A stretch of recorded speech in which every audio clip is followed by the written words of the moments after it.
Assalamualaikum everyone. Am I audible? Yes, ma'am. Is my screen visible? Yes, please. Okay, let's get started. So we have one topic left, that is sequential circuit. Okay, so previously all the circuits that we covered were combinational circuits.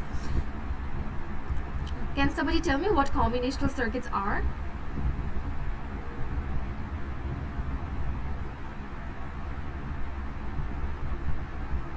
Yes, can anybody tell me what combinational circuits are? Which does not hold any memory. Right. So previously, my combinational circuits, we gave an input. Let's say even an AND gate is a combinational circuit. Okay. Let's say I gave 0, I gave 1, and my output is only based on my current input. Current input is 0 and 1, so the output is 0. Okay. So when your circuit gives the output only based on the current input, it's called combinational circuit. Sequential circuits work in a way where you need a combinational circuit and you also need a memory element. Okay, so sequential circuits can store value. So let's say I have the value of 0 stored here. So the output will depend on my current input as well as what is stored in my memory. Okay, so the output always depends on the memory element as well as the current input. So sequential circuits combine of combinational logic and along with a memory element. Give me a moment.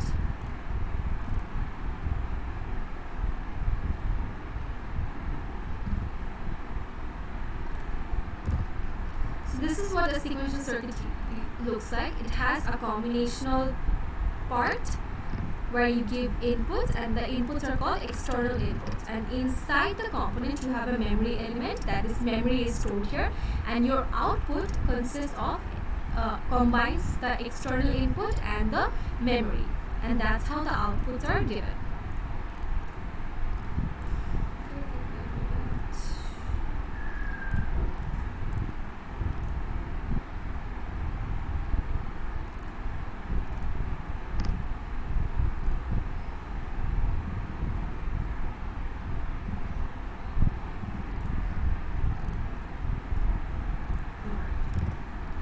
So in a sequential circuit, you have a combination logic and a memory element, and the output, it depends on the input and the present state of the memory. What is stored in your memory right now? Okay. So let me give you a small example of how we can construct a memory element. So a memory element will hold a value. Previously, we did not work with anything that holds the value, right? That stores any value. A simple memory element would be two NOT gates. Okay, memory element means that it should hold a particular value. Okay, without changing any input, it should store a particular value. Okay, so let's look at this. It's a very simple element. So let's say I'm putting 0 here. Okay, and this is my output. So if I'm giving 0 here, 0 naught will become 1, 1 naught will become 0, right? And once I gave the input, I don't have to give any more input. Okay, if I let me use a different example. This is my output. Let's say I'm giving the input as 1, and 1 bar is 0 and 0 bar will be 1, and I'm feeding the output as an input again. So 1 again, I don't have to give 1 anymore. Okay, even if I remove the input, I will still have 1 passing through the NOT gate, and the output will always remain 1. So here I am not having to do anything. If I just pass 1 just this once, then this element will always store the value 1 inside, because I am feeding the output as the input. So again, input will be 0 and the output will be 1. Again, the output will go as an input. So this is how we can store the value 1 inside an element. Okay, this is a very simple memory unit, but we don't usually use it this way because here we cannot change the value easily. Okay, and we cannot control this circuit, but it's an example of how we can store the value 1 in a memory element as a memory element. In this case, it's the same concept as a latch. Right, latch uses the same. The thing is latch, and then flip flops. Everything, they always take the output and it's fed as an input. So this same concept is used in latch and flip-flops.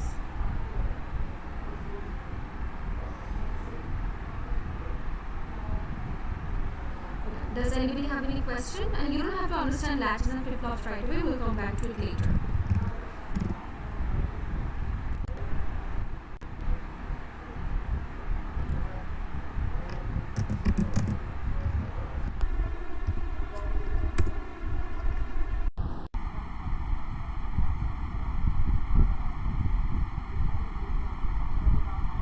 Okay. So, does anybody have any question?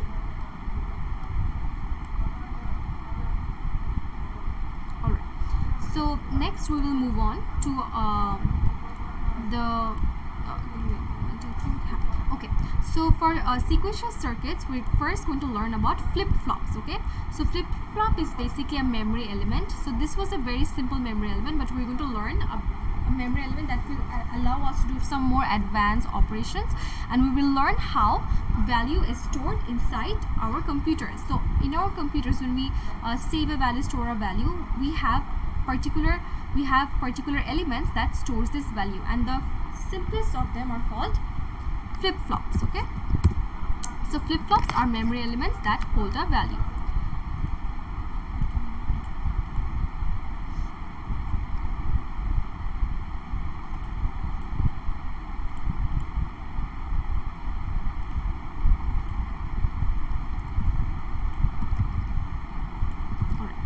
So this is how our flip-flop looks like. It's a memory element and it allows some commands. The commands being, what value do I want to be stored inside my memory element? So when I want to store a value, I need to give some commands. And what if I want to change the value? Then there is a particular command.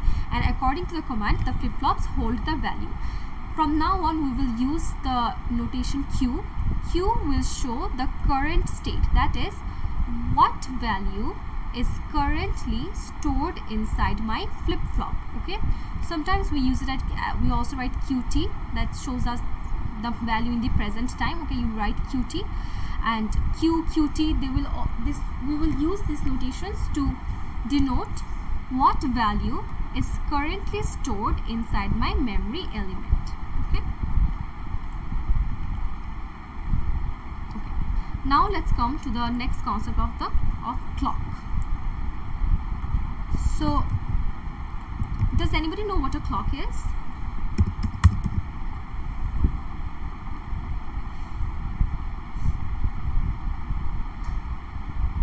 Guys, does anybody know what a clock is?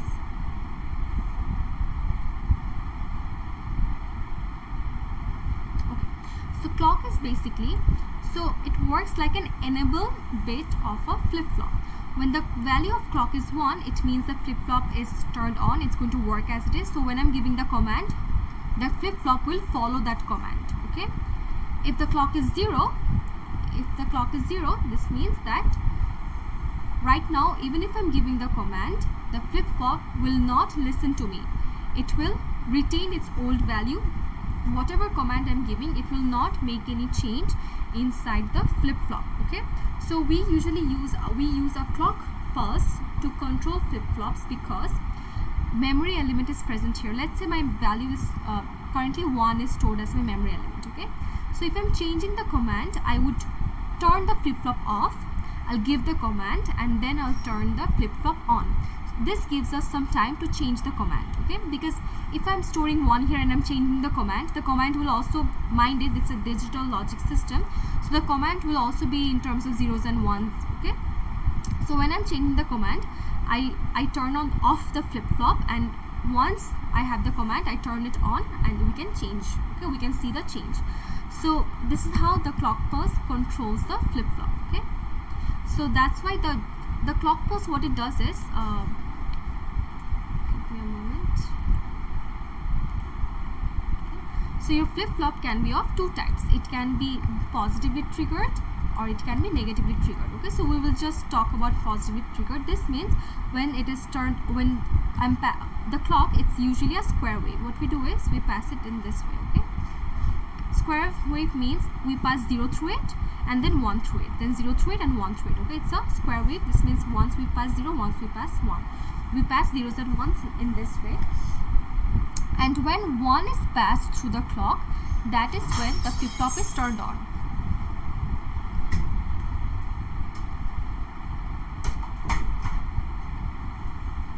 Okay, so just when the clock pulse is on, 1 it is turned on, and when it's 0 it's turned off.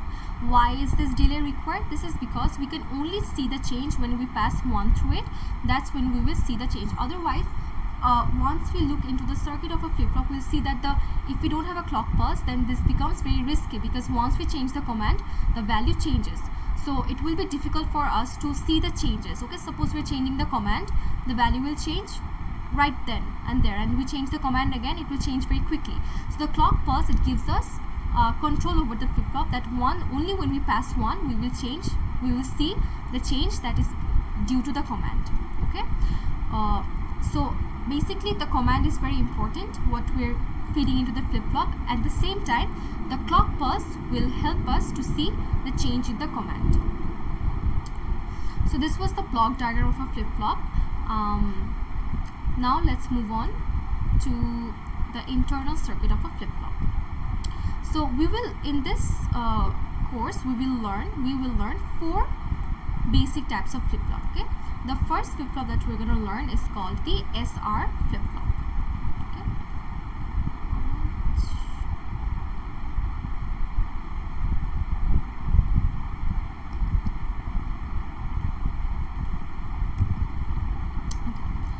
So the SR flip-flop is. So the SR flip-flop will have 2 commands, SR, and once I give the value of SR, the flip-flop will work in a particular way, and the value that will be stored inside the flip-flop will be denoted by the variable Q.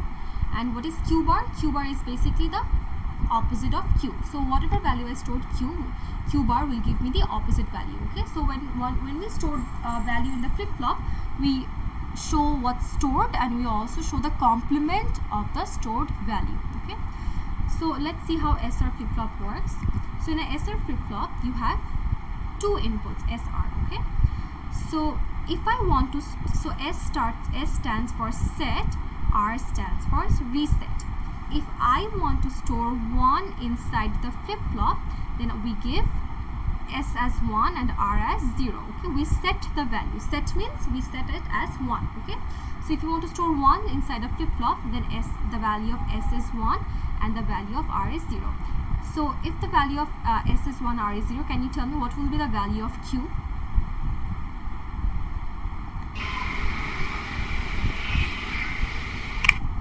This Q should be 1. Yes, Q is the value that is currently stored in my flip-flop. So Q will be 1, and as a result, what will be the value of Q bar? Q bar should be 0. Q bar will be 0. Okay, so if I want to store the value 1, then I'll pass 1 through S and 0 through R, and we will set it as 1, 0. And at the same time, remember, if you want to see the change, my clock has to be 1 as well, right? Okay, now let's say I want to set the value to 0. Okay, I want to set it, I want 0 to be saved. So what I will do is I'll turn the flip-flop off. So I'll pass 0 through my clock. Okay, so if I pass nothing, it's 0. Then what I'll do is I will set the value to 0. Okay, if I want to save 0, then what I will do is, it's called resetting the flip-flop. Okay, resetting, you can remember it as resetting means turning everything off, right? We reset it. So if you want to reset the value, then I'll pass 0 through S and I'll pass 1 through R. So this is the command for storing 0. So at that time, so if I pass 0, 1, if my clock is 0, then I will not be able to see any change. Okay, it will hold the previous value. It will hold the previous value. I will not be able to see any change. But if I pass 1 through the clock, so let me write clock as CLK. If I pass 1 through the clock, this means now 0 and 1 are being passed into my flip-flop. My flip-flop is turned on. So if S is 0 and R is 1, then I'm storing 0 inside my flip-flop. Okay, I'm storing 0. So Q will become 0 and Q bar will become 1. Is this clear, everybody? Does anybody have a question here? So this is how we store the value 0, 1 inside a flip-flop. Now you might ask that then why are there 2 bits? Okay, I can just have 0, I'll store 0, I can have 1, I'll store 1. I have 2 more bits because this flip-flop also helps me to do something else. That is, let's say I'm passing 0, 0, okay? If I'm passing 0, 0, this means this will neither set the value, this will neither reset the value. What it will do is, it will hold whatever is stored as my previous value. So currently 0 was being stored, so if I give 0, 0, this means it will hold the previous value. This means 0 will remain in my flip-flop, okay? So 0, 0 means no change. Whatever was stored previously will remain stored. So now let's say I'm changing the input, okay? Now I'm giving 1. Now I'm giving 1. So what will be stored inside my flip-flop? 1. Right. 1 will be stored, so the value of Q will be 1 and Q bar will be 0. So the value of Q will be 1 and the value of Q bar will be 0. And then next, if I give 0, 0, then what will be Q and Q bar? It will remain 1. It will remain 1 because 0, 0 means whatever was stored before will remain inside my flip-flop. Can you give 1, 1? We can give 1, 1, but in SR flip-flop, 1, 1 will show an invalid output. Why? We will see later, okay? So for SR, there are only 3 possible inputs, 0, 0, 0, 1, 1, 0, and 1, 0. 1, 1 will not work. Why it won't not work? We will see it in the next segment. So now we will see how how it works inside the flip-flop, okay? We don't know, currently we just worked with the block diagram. Let's see what is the circuit inside our flip-flop.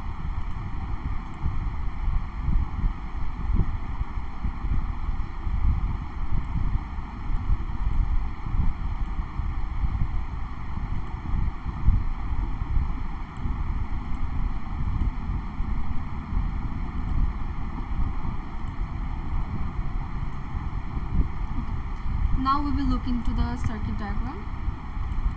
So this is what is inside our SR flip-flop, okay? So for SR flip-flop, see, we have AND gates, okay? We have 2 AND gates and we have a clock pulse, okay? And then we have 2 NOR gates. Now if you look at the NOR gates, you will see that the output is fed as an input to this NOR gate and the output of this NOR gate is fed inside this NOR gate. Why is it done this way? We will look at it a bit later, okay? We'll understand it, but for now look at the structure. And the other input comes from the AND of R and clock, and here it comes from R and clock, okay? Now see that if my clock pulse is 0, okay, then this will be 0 and this will be 0. At that point, it doesn't matter what I give in R and S, okay? 0, 0 means that whatever value was before, it will stay inside my flip-flop. So if my clock is 0, at that time, the flip-flop does not change. Even if I give R as 1 and S, if I give S as 1, R as 0, 1 should be stored, but it will not be stored because S and R are not being passed. So this is how we use a clock pulse to control our flip-flop, okay? So the flip-flop to work, the clock pulse must always be 1. That's when we will see the change that is being done due to the input of R and S. Okay, so this is the structure. Now, can you guys quickly tell me can you guys quickly construct the truth table for a NOR gate? It's opposite of OR gate. Only Opposite of it's OR 1 at 0, 0. Right.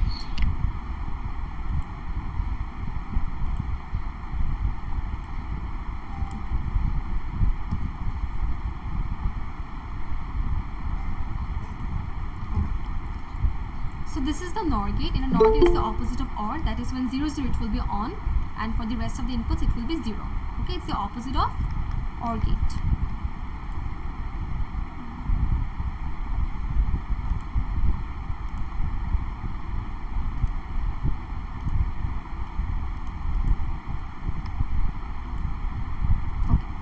So since it's the opposite of OR gate, whenever if one in OR gate, if the input is 1, then output is 1, but in the NOR gate it will be the opposite. If one of the inputs is 1, then the output will be 0. The output will be only 1 if both the inputs are 0. Okay, it's the opposite of a OR gate.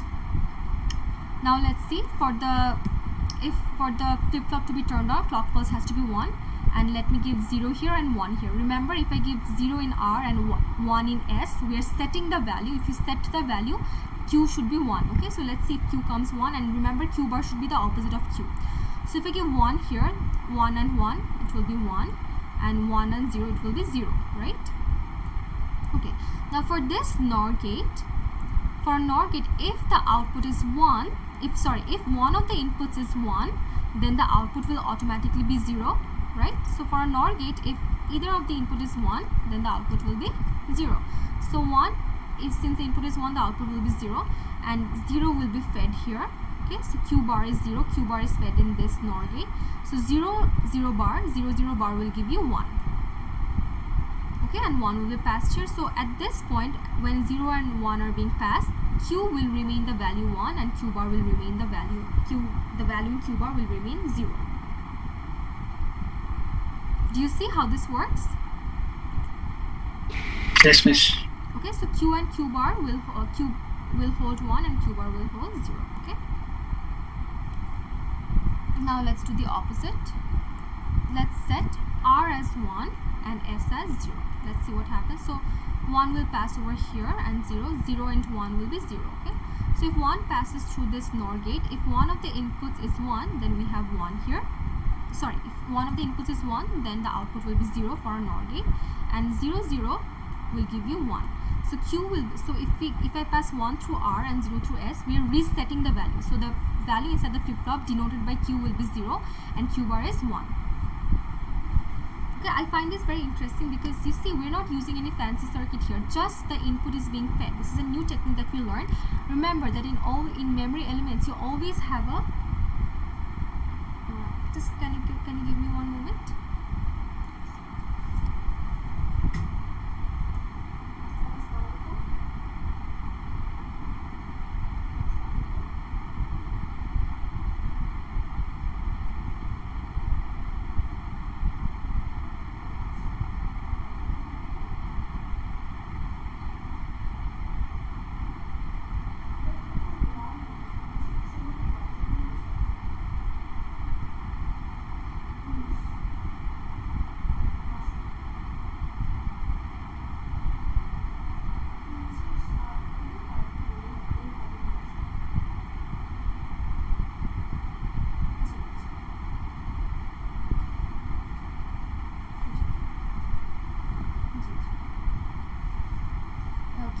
কি করতে বলে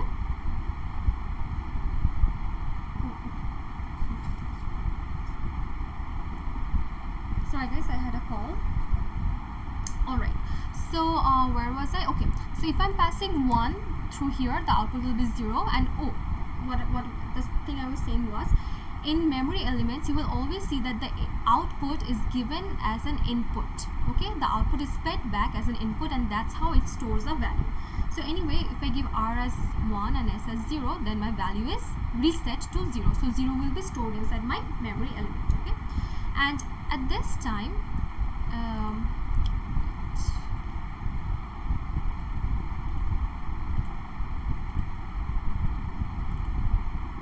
okay, now let's try a different example. So let's say I'm putting R as 0 as well as S is 0. So if R is 0 and S is 0, this is going to be 0.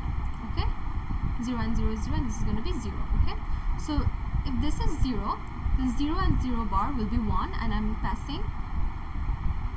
So wait, give me a moment.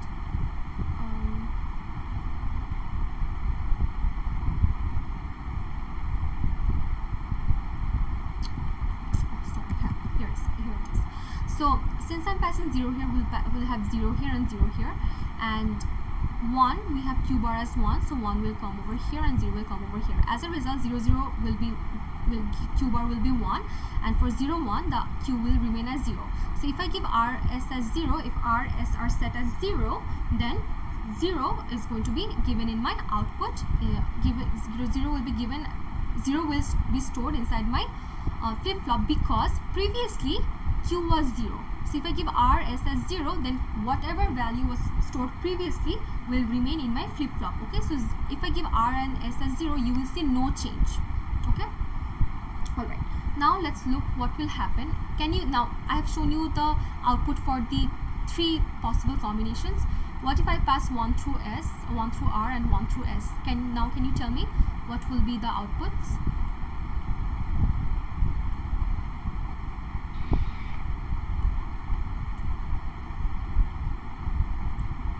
Can you guys trace it? Yes, both Q and Q bar will be 0, isn't it? Yeah, see, so I'll have 1 passing here and I'll have 1 passing here.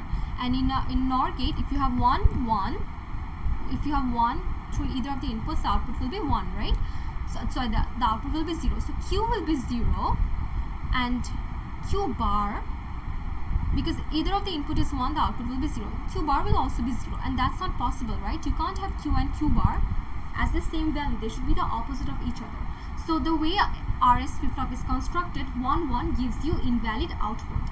So we do not use 1 1 for RS flip-flop. Okay. Alright, so for RS, the input 1 1 is invalid. Okay. Now we will construct the characteristic table for SR flip-flop. So what does characteristic table mean?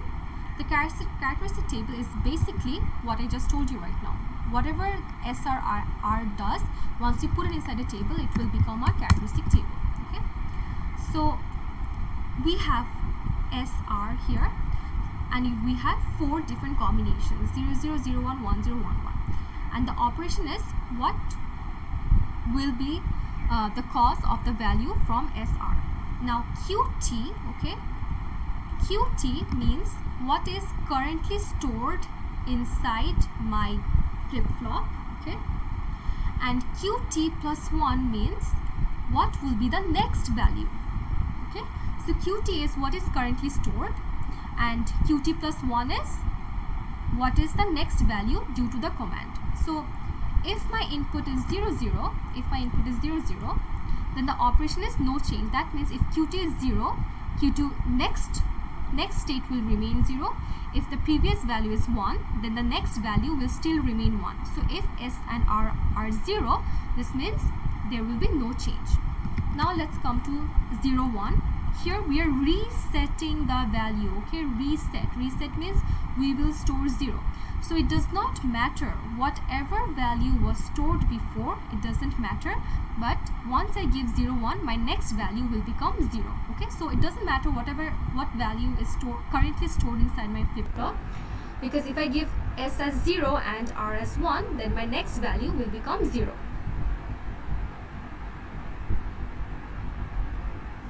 Now let's come to S as 1, R as 0. So we are setting the value. This means whatever is currently stored in my flip-flop, it doesn't matter. If I give S as 1 and R as 0, then my next state will become 1. Okay, so whatever that is currently stored doesn't matter. I'm going to store 1 inside my flip-flop now. Okay, so this is 0 0 0 1 1 0, and for 1 1 it is invalid, because we saw that when you give 1 1, the circuit does not maintain its principles. It doesn't maintain the protocols, so 1 1 is invalid. So characteristic table is basically, it tells you the commands of your flip-flop and what will be the output based on the commands and based on the current memory element. So I told you guys, right, that in the beginning that sequential circuits, they combine the current input and the memory element. So currently if 0 is stored, if I'm giving 0 0, it matters. I need to know what is currently stored, because that's the same value I need to store inside my flip-flop. Okay, so if my current value is 0, the next value also has to be 0. So when S and R are 0, your next input depends on what was previously stored. But if it is, let's say S is 1 and R is 0, then it doesn't matter what was previously stored, because the next step in the next value must store 1 in it. Alright, so this is the characteristic table for SR flip-flop. Now, does anybody have any question?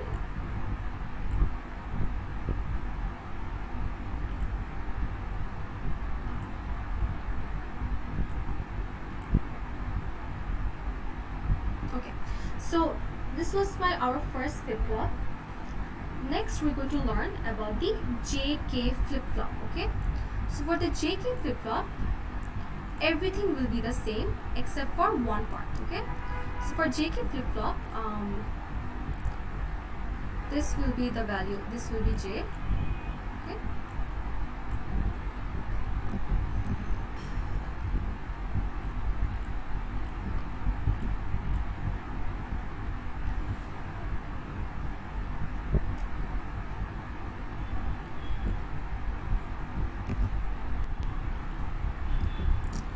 this will be the value of J and this will be the value of K. Okay, so this will same work as the SR flip-flop.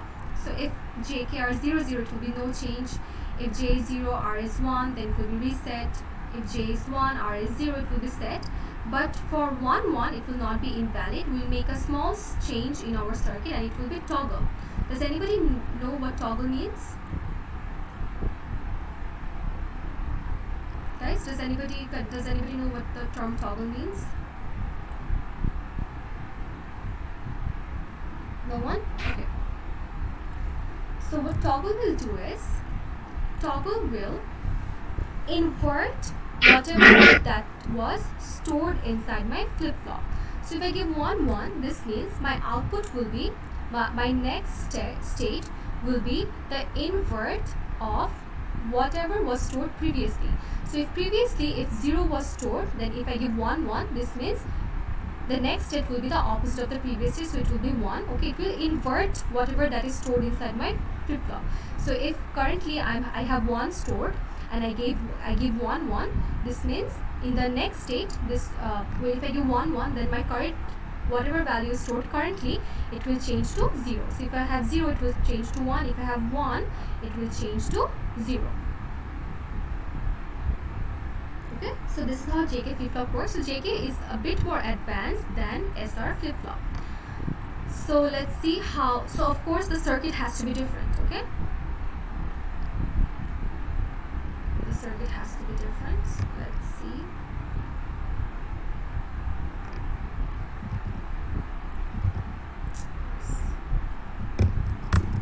So for a JK flip-flop, this is what it will look like. So where do you guys see the change?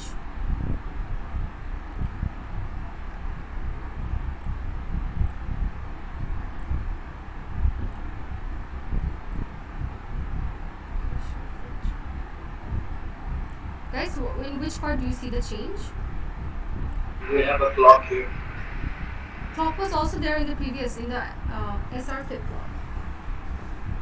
This here, This is NAND gate, right? This is still the NOR gate. It's drawn in a different way, but it's still the NAND gate. It's a NAND gate instead of AND gate. And now the change is most probably the Q part is connected to back to K. Yes, that part. Okay, so in terms of gate, we have NAND gate. Also see Q bar is passed in the NAND gate. Also Q is also passed through the NAND gate. Okay? Do you see the difference now?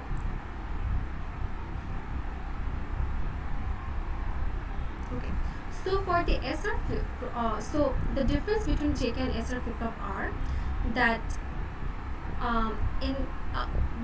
we're using NAND gates as input with the clock. Previously we were using AND gate, okay, and with the NAND gate, and the inputs of the NAND gates are also different. Okay, so in this flip-flop, if you give 1 and 1, the flip-flop will change the value of whatever that was stored inside. It will toggle it. That is, it will invert the whatever that is currently stored inside the flip-flop. Okay, so I'm not going to trace this because it does get a little bit complicated. So this will be a part of your homework. You will trace the values JK for 0, the 4 values that I showed you. By now you should know how to trace this circuit. So you're going to use the 4 combinations and you're going to see how the circuit changes. But as a protocol, you remember that for JK it works the same as SR flip-flop, but for 1, 1 it will toggle whatever value is stored inside the flip-flop. Okay, so if I give 1 1 here, then my output will be, if Q initially I had 0 stored, then Q will become 1. If I had 1 stored, then Q will become 0. Okay. Alright, so this is the only change for the JK flip-flop. Now we will see how the JK flip-flop we will find the equation for the JK flip-flop. Give me a moment.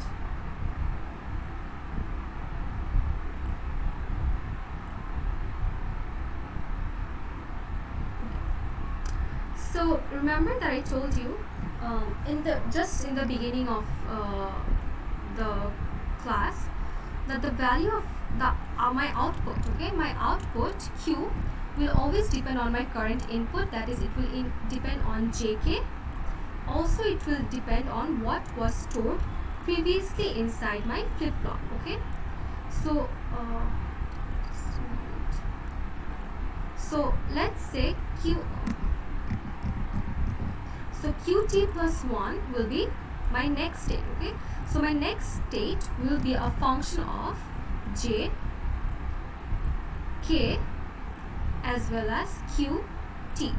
What does this notation mean? It means that my next state will depend on what values are passed through JK and what value is currently stored in my memory element. So 3 of these values will be combined and the value of the next state will be found.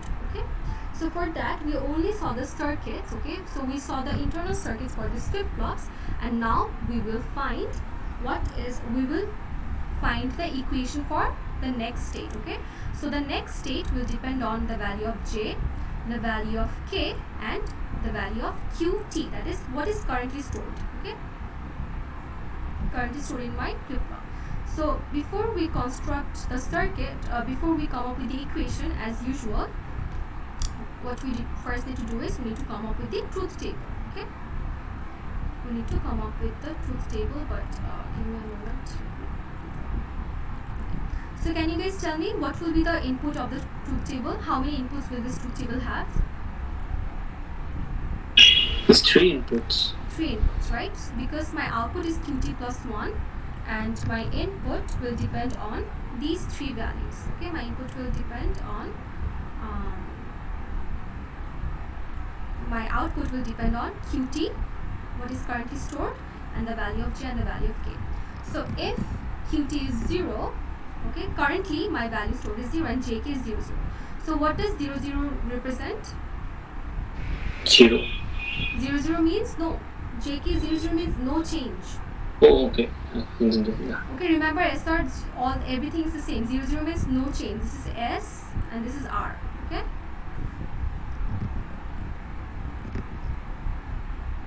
SR, so if S and R are 0, this means there is no change. No change means whatever you pass through QT, it will be the output. Okay, so whatever is stored currently, that will be my next value. Okay, what if now what will be the output for this combination?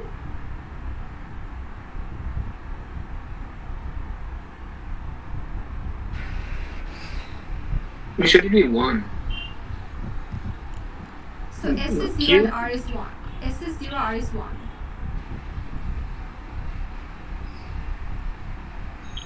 When S is 0, R is 1, what are we doing? We're resetting the value, right?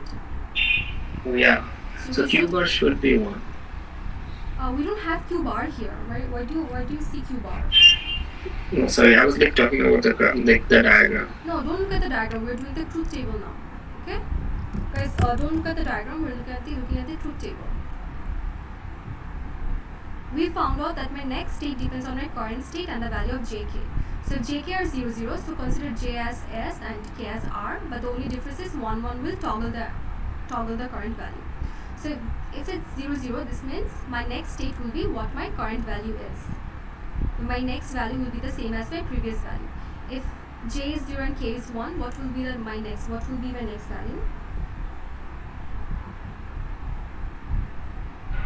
0.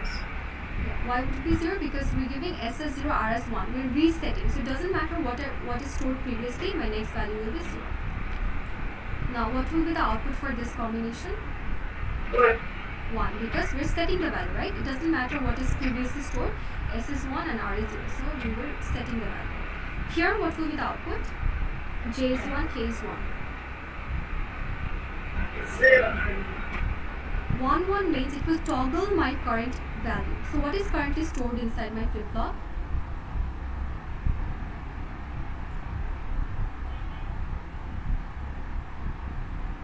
What is my current value stored inside my flip-flop? 0. 0. So if I'm passing the command as 1 1. What does 1 1 mean? 1 1 means it will toggle the value. So what will be my output? 1. Right, the output for this combination will be 1. Does anybody have any question on this part?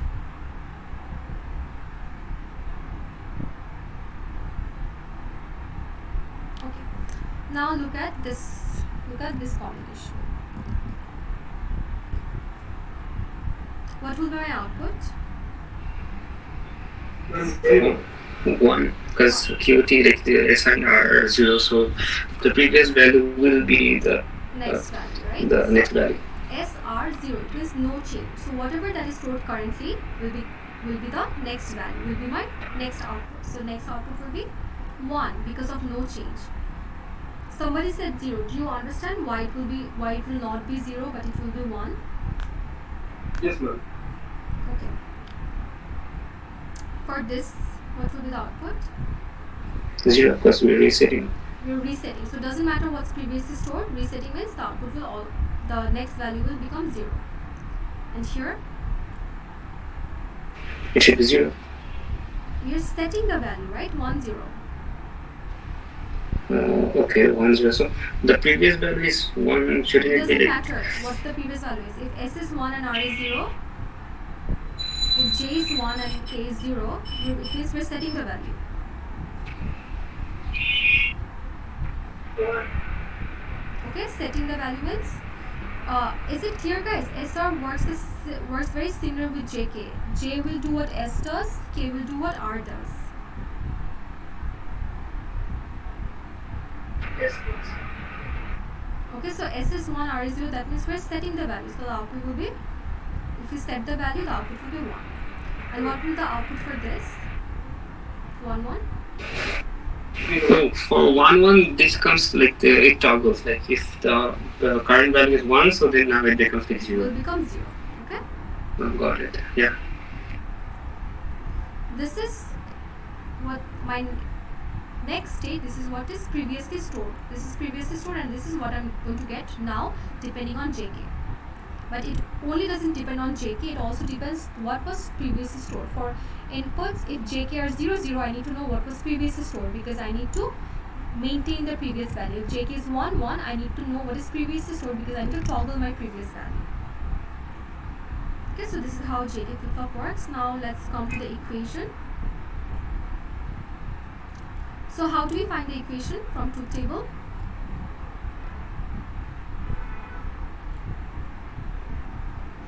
Guys, how will we find the equation from the truth table? We'll draw the K map. Okay, with three variable K map because QT, J, K. Guys, give me a moment.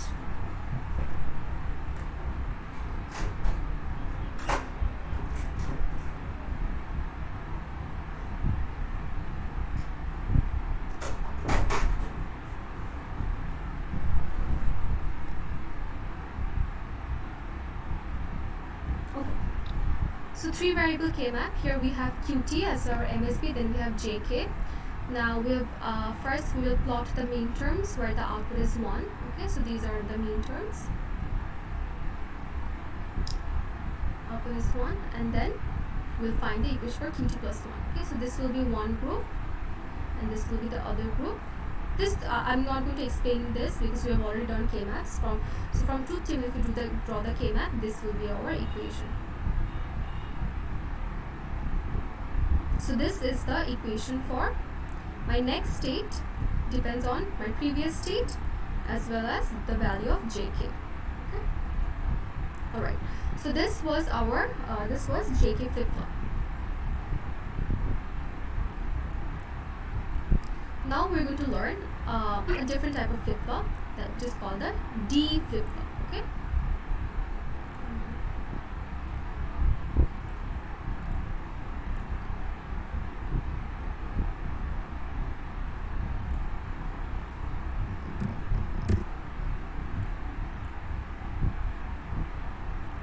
So let me show you how the D flip-flop works.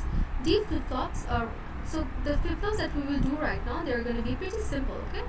They're actually going to be easier than the previous ones because we've already done the hard part. So D flip-flop has only one input, D, okay? And again, output is 2 Q and Q bar. So D flip-flop has only one input. So if whatever, it's called the data, we also say D as data. Whatever I want to store in my flip-flop, I will pass it through D. So if I pass 1 through D, then 1 will be stored. If I want to pass 0, if I want to store 0 in my flip-flop, I'll pass 0. So then 0 will be stored. Okay? So the value of D, whatever I pass through D, that is what is going to be stored inside my flip-flop. If I pass 0, then 0 is going to be stored. If I pass 1, then 1 is going to be stored. Is this clear, everybody? Does anybody have a question how D flip-flop works? Okay, if not, I will move on to the internal circuit. So D flip-flop can be constructed using the RS flip-flop, okay? So let me bring RS flip-flop here. So how did the RS flip-flop work? It had two inputs, right? If I give 0 here, if I give, let's say, okay. So what if I want to store 0 inside my flip-flop? What do I pass through RS?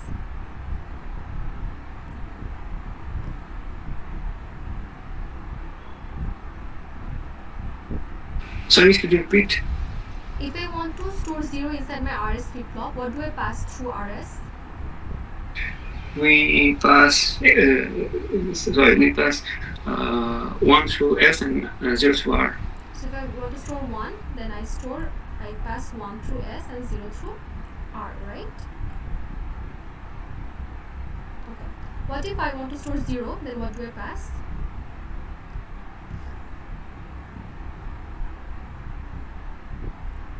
We pass R equals to 1 and S becomes 0. We pass R as 1 and S will become 0, right? So what I can do is, if I want to construct a D flip-flop from RS, what I can do is I'll pass, so let's say I'm passing D here, okay? So the value of, I want to store 1. So if I want to store 1 inside my flip-flop, then I'll have to pass 1 through S and I'll have to pass 0 through R, right? So I'll pass D bar through R. So now I have 1 passing through S and 0 passing through R.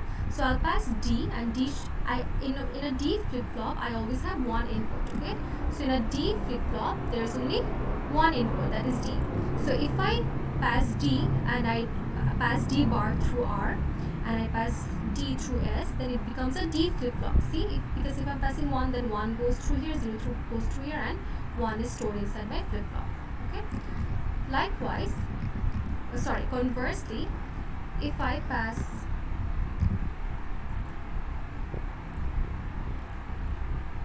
if I pass 0 through D, then I have 0 passing through S and I have 0 bar, which is 1 passing through R. Then what is stored inside my flip-flop?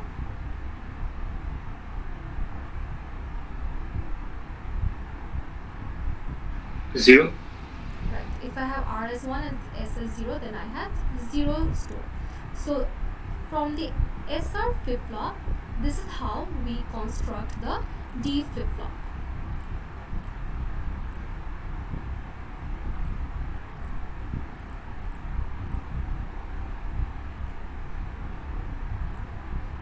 Okay, does anybody have a question on this part? So it's this part is very important because here because D flip-flops are actually constructed using SR flip-flop, and the conversion is very easy. If you know how SR flip-flop works, what you simply do is you pass D bar through R and you pass D through S. So whatever you pass through D, if you pass 0, then 0 will be stored. If you pass 1, then 1 will be stored. Okay, so this is the D flip-flop. So now let's do the characteristic table for D flip-flop. So means like based on the output of K, we say like what value is stored. Like just like Q. If Q is 1, then we say like the stored value was 1, and if Q was 0, then the stored value was 0. Yeah, that's what I said in the beginning, right? The stored value will be represented by the variable Q or QT. Got it. Okay, Q will represent what is currently stored. So this is my characteristic for D flip-flop. So if I'm so in a D flip-flop, again my next state in a memory element always depends on my input, which is D, and my current and my value that was previously stored. So in a D flip-flop, it doesn't matter what value is previously stored. If D is 0, then my output is 0. Okay, then my next state becomes 0. If D is 1, then my next state is 1. It doesn't matter what is currently stored inside my flip-flop. So the next state depends on whatever the value of D is. If D is 0, my next state will become 0. If D is 1, my next state will become 1.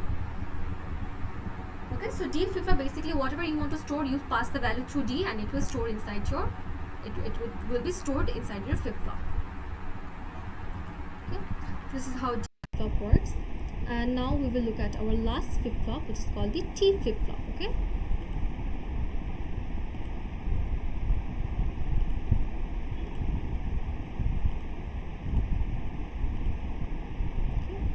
So T flip-flop is called the toggle flip-flop.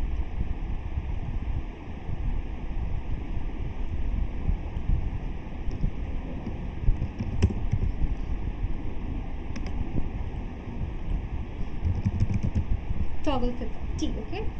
So in a T flip-flop, again you have only one input. Okay, so you have the T flip-flop here, and you have one input T, and of course you'll have the clock. You always have the clock to turn the flip-flop on.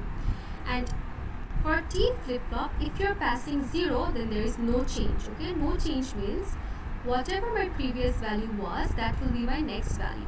So if T is 0, if I have 0 stored, okay, if T is 0, then if I have 0 stored, my next state will be 0. If I have 1 stored, then my next value will be 1.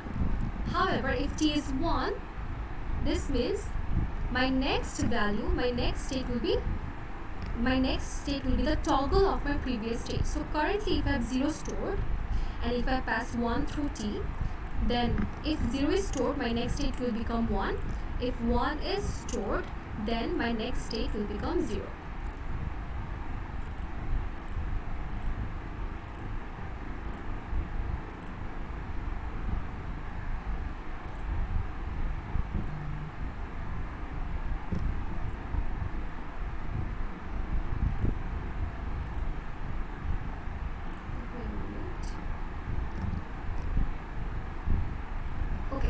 So for a toggle flip-flop, it matters what was previously stored, because if T is 0, then whatever value was previously stored will be shown as your next state, and if the value of T is 1, then whatever value was stored previously will be toggled and shown as the output. Okay, so currently if I have 1 stored, okay, so currently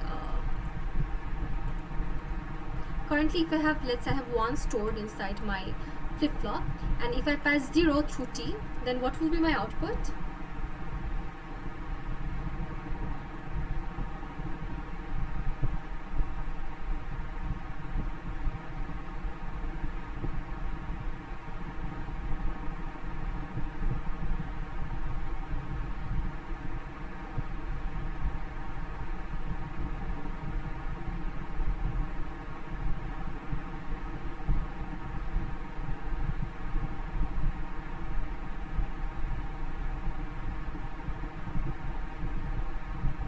Guys, if currently if I have 1 stored and I'm passing 0 through T, then what will be my next value?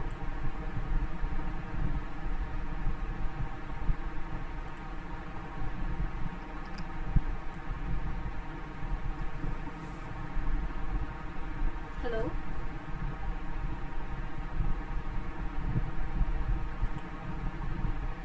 Well, if I give 0, what is the operation?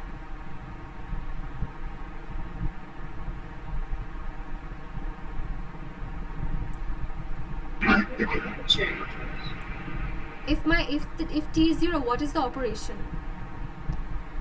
No change. Hello? Am I audible? Why isn't anyone responding?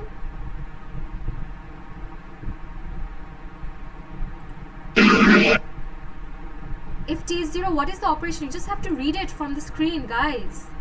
It's not change, miss. It's no change. So whatever value is currently stored, it will remain as it is. So if I currently have 0 stored, if I currently have 1 stored and I pass 0, then what will be stored? It should be 0. QT plus 1 should be 0. Why would it be 0? T is 0, then it should be no change.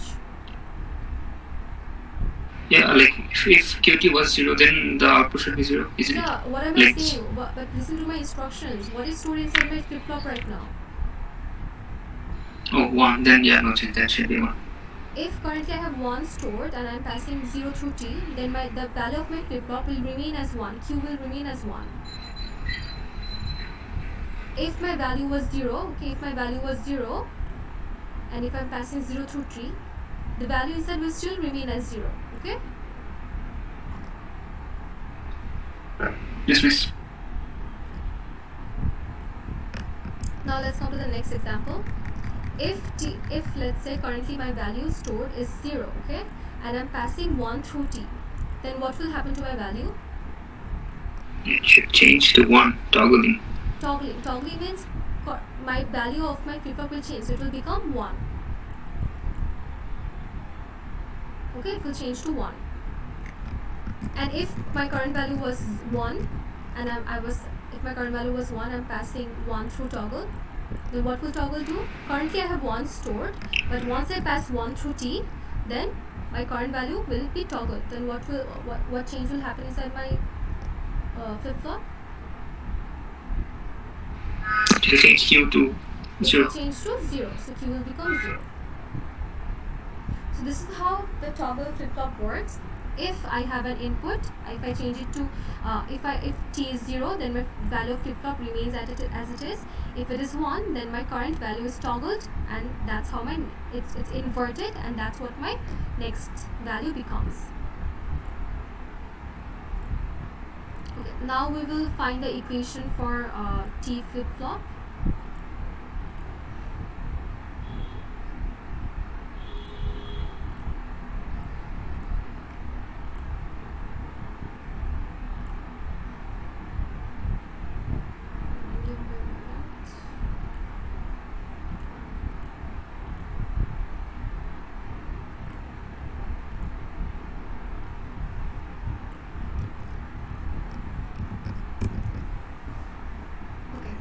So for the t flip-flop, if t is 0, then whatever qt is, it will be my next value. Okay.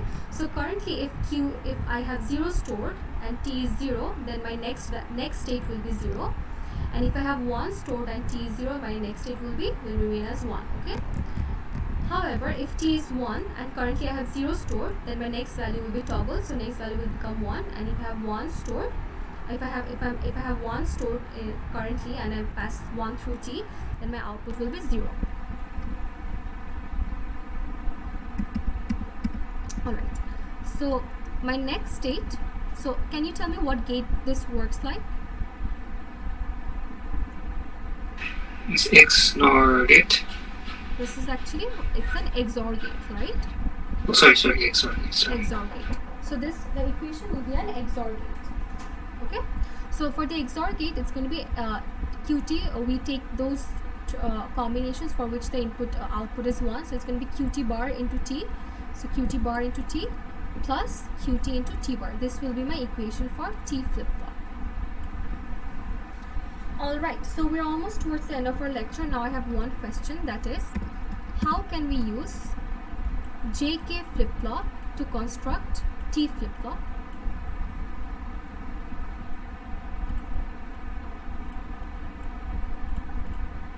So in a JK flip-flop, I have two inputs, right? J and I have K.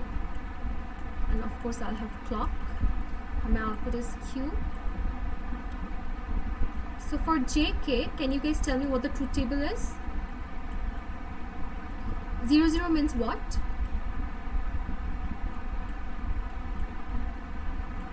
Guys, 00 means what?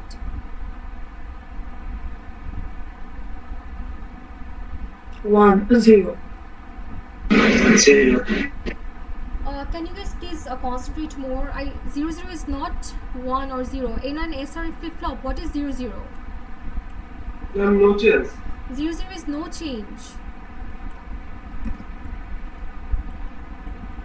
00 is no change. Whatever value I put inside, whatever that is stored will be my output. 00 is no change. This works like an SR flip-flop. If J is 0 and R is 1, what is my output? It's 0. Because you're resetting the value, it's 0. For 1, 0, what is the output? It's 1. And for We have 1, 1? one. For 1, 1? It toggles. It toggles. So- Whatever the toggles, okay? So can you tell me how I can use the JK flip-flop to construct a T flip-flop? In T, if I give 0, I want no change. If I give 1, I want toggle.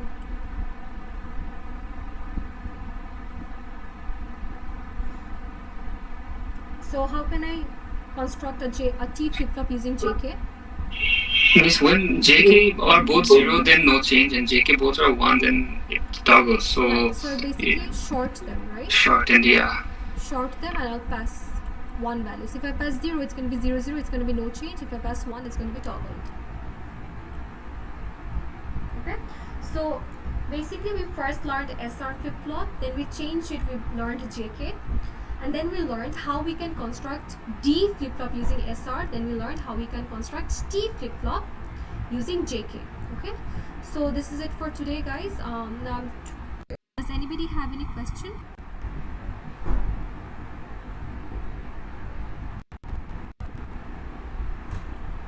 Does anybody have any question?